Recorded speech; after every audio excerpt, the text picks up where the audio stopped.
Chapter 40. Fernald Creasy, the owner of the Tubby Duck, Willow Vale's small inn, rubbed his eyes and yawned. He had unwisely spent too much time keeping his customers company the previous night. In other words, he had drunk far too much ale. As a result, he had staggered off to his bed without bothering to clear away the dirty platters and half-filled tankards that littered his tap room. Nor had he scrubbed out the cooking pots in the kitchen. Of course, his kitchen hand should have done that.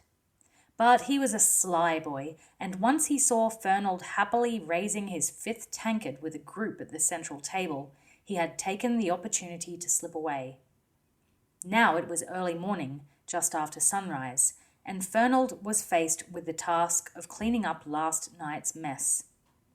He piled a tray with dirty platters, knives, spoons, and tankards, and went back into the kitchen, yawning continuously. His head throbbed painfully, and he vowed he would never drink again. He glanced around the kitchen with a look of distaste. The work table was littered with food scraps and more dirty plates and cooking pans. There was a lot of work to be done before he could return to his bed. And the tap room wasn't halfway tidy yet, he thought morosely. He muttered angrily to himself. There was no room on the wash bench for the tray he was carrying. The bench was already piled high with detritus from the previous night.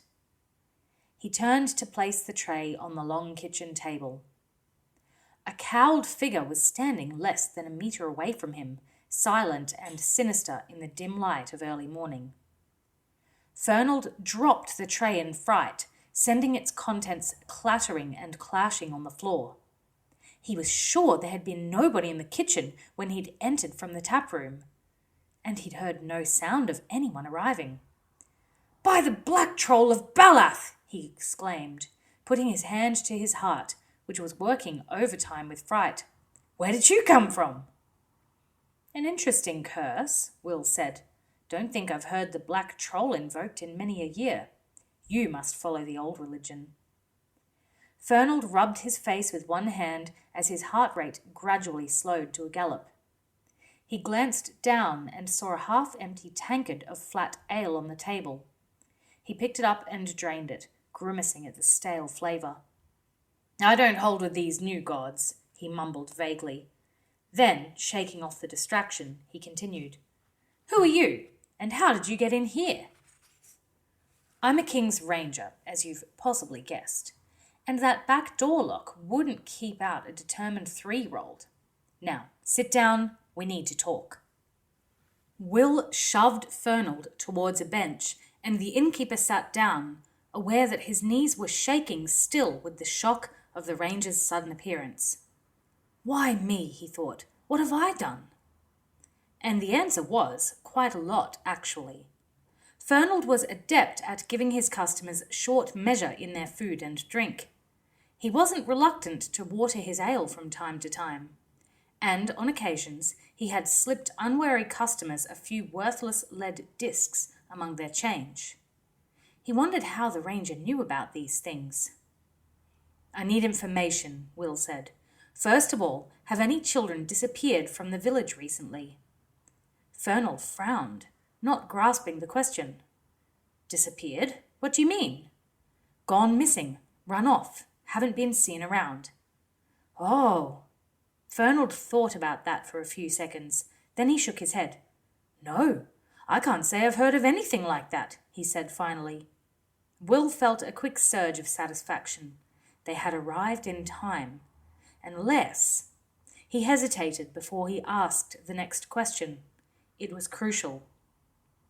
"Can you think of any child who might run off, given the opportunity? Someone whose parents tend to mistreat them?" Before he had finished, Fernald was nodding eagerly. "Oh, aye, young Violet Carter. Nice young thing. Only 13 years old, but her parents are always fighting and they take it out on Violet. Poor girl can't seem to do a thing right sometimes. I've even let her stay here some nights. It gets so bad." Right, thought Will. It was all falling into place. "Where does she live?" he asked. Fernald made a vague gesture towards the high street outside. Third last house from the far end of the street. House with a blue door, although that could use a lick of paint. The yard behind is piled with old broken bits of carts, wheels, shafts and harnesses. Can't miss it. You're doing well, Fernald, Will told him. How did he know my name? The innkeeper wondered, forgetting that it was painted on the sign hanging outside his front door. Now, I've got one more question.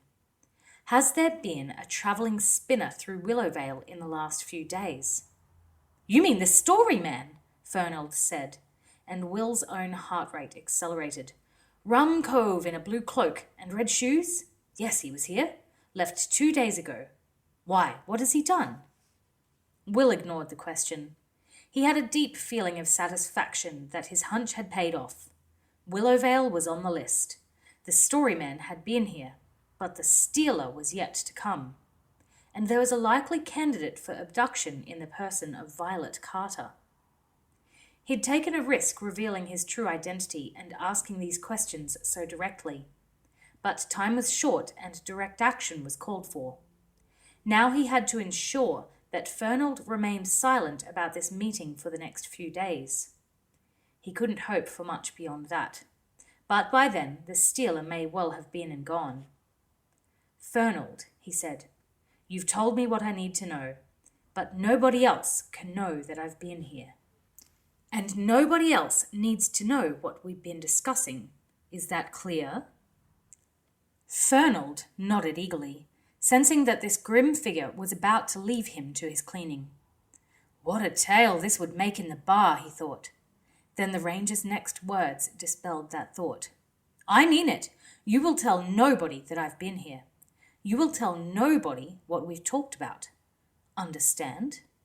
Oh, yes, of course. Goes without saying. Will stepped a pace closer, holding Fernald's eyes with his. Fernald instantly dropped his gaze away. Don't do that, Will snapped, and Fernald jerked as if he had been stung. Look at me. Look at my eyes. Fernald did. He didn't like what he saw there. The brown eyes were dark, almost black, and they were boring into his without any sign of pity or compassion. They were dark, threatening holes. If I find that you have breathed a word of this to anyone, even a hint to anyone at all, I will arrest you and put you in the deepest, wettest, worst-smelling dungeon in Castle Trellith. Understand? Fernald mouthed the word yes, but no sound came. Rangers, he thought. You should never mess with rangers. What's more, Will continued, I will keep you there for the next 5 years, and in the meantime I'll have your license as an innkeeper revoked. He saw a flicker of doubt in Fernald's eyes. The innkeeper wasn't sure what the word meant. Cancelled, Will clarified. Taken away. Understanding and fear dawned in Fernald's eyes as he envisioned a future where he was penniless, unable to earn a living. Running an inn was all he knew. Without the tubby duck, what would he do? Will's next words made the possible future even bleaker. Then I will come back here and have this building torn down, brick by brick, plank by plank, and ploughed under. So when you finally do get out of prison, there will be nothing here for you. Do you doubt I have the authority to do all that? Fernald shook his head. Rangers could do anything they wanted to, he knew. It would be nothing to a ranger to have him thrown into a dungeon and his inn, his lovely inn, razed to the ground. No, sir, he managed in a small voice. Then remember what I've said. Fernald didn't trust himself to speak. He could feel tears welling up at the thought that his beautiful inn might be destroyed at the whim of this implacable, pitiless figure. Will glared at him for several seconds.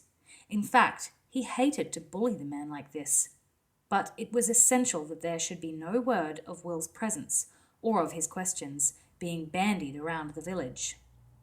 Even now, the stealer might have men watching Willowvale, listening for the slightest hint of danger. After all, somehow they had known that Maddie had been asking questions. If he could maintain secrecy for a few days by frightening Fernald, then he was willing to do so. For a moment, he wondered if he would be willing to carry out his threat if the innkeeper talked about his visit. He decided that, all things considered, he would. It was past midnight. Will sat comfortably in the long grass behind the Carter house. As Fernald had told him, the rear yard was littered with broken carts and their fittings. They made weird shapes in the light of a low sickle moon. Maddie was across the high street, watching the front of the house. Will expected that if the stealer made an appearance, he would do so from the fields behind the village, where the surrounding trees would give him a convenient, concealed approach and escape route. He was hardly likely to come down the main street itself. But it was as well to make sure, and Maddie was positioned where she could see the part of the street that was hidden from Will's view. He leaned his back against a tree stump. His cowl was up so that his face was in shadow, and his cloak was gathered around him. He remained motionless, knowing that the cloak and absolute stillness were his sureties against being seen. From anything further than 3 meters away, he was totally invisible. Even close to, he blended into the tree stump itself, appearing like a pile of fallen branches or a large irregular bush. This was the second night they had kept a vigil over the Carter house. By day, they had stayed back in the trees, hidden from sight. After the first night, Maddie had been impatient, fretting at the long hours of inactivity. "He's not coming," she said. "We've missed him." Will shook his head. "This is a large part of what we do," he told her. "Watching and waiting. Be patient. It's only been 1 night. He could come tomorrow or the next night, but he's coming." "How can you be so sure?" Maddie asked. He considered the question in silence for a few moments, then gave her an unblinking look. "I don't know. I just am. It's a hunter's instinct, I suppose." Now, as he sat here waiting, that instinct was telling him that tonight would be the night.